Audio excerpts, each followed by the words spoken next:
சற்று முன் வெளியான முக்கிய தகவல்கள். தமிழகத்தில் நாளை 6 மாவட்டங்களில் கனமழைக்கு வாய்ப்பு.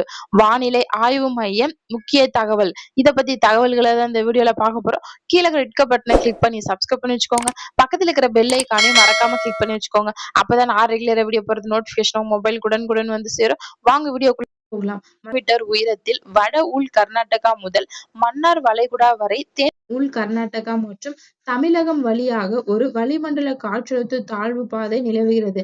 இதன் காரணமாக நாளை 30ஆம் தேதி தமிழகத்தில் ஒரு சில இடங்களிலும் புதுவை மற்றும் காரைக்கால் பகுதிகளிலும் இடி மின்னலுடன் கூடிய லேசான முதல் மிதமான மழை பெய்யக்கூடும். நீலகிரி, கோயம்புத்தூர், ஈரோடு, சேலம், தருமபுரி மற்றும் கிருஷ்ணகிரி மாவட்டங்களில் ஓரிரு இடங்களில் கனமழை பெய்ய வாய்ப்புள்ளது. 1ஆம் தேதியன்று இடி மின்னுடன் கூடிய கனமழைக்கு வாய்ப்பு இருப்பதாகவும் 30 மற்றும் 40 கிலோமீட்டர் வேகத்தில் லேசான முதல் மிதமான மழை பெய்யக்கூடும். நீலகிரி, கோயம்புத்தூர், ஈரோடு, திருப்பூர், திண்டுக்கல் மற்றும் தேனி மாவட்டங்களில் ஓரிரு இடங்களில் கனமழை பெய்ய வாய்ப்புள்ளது. வரும் 2ஆம் தேதி தமிழகத்தில் ஒரு சில இடங்களிலும் புதுவை மற்றும் காரைக்கால் பகுதிகளிலும் இடி மின்னல் மற்றும் பலத்த காற்றுடன் கூடிய மணிக்கு 30 மற்றும் 40 கிலோமீட்டர் வேகத்தில் லேசான முதல் மிதமான மழை பெய்யக்கூடும்.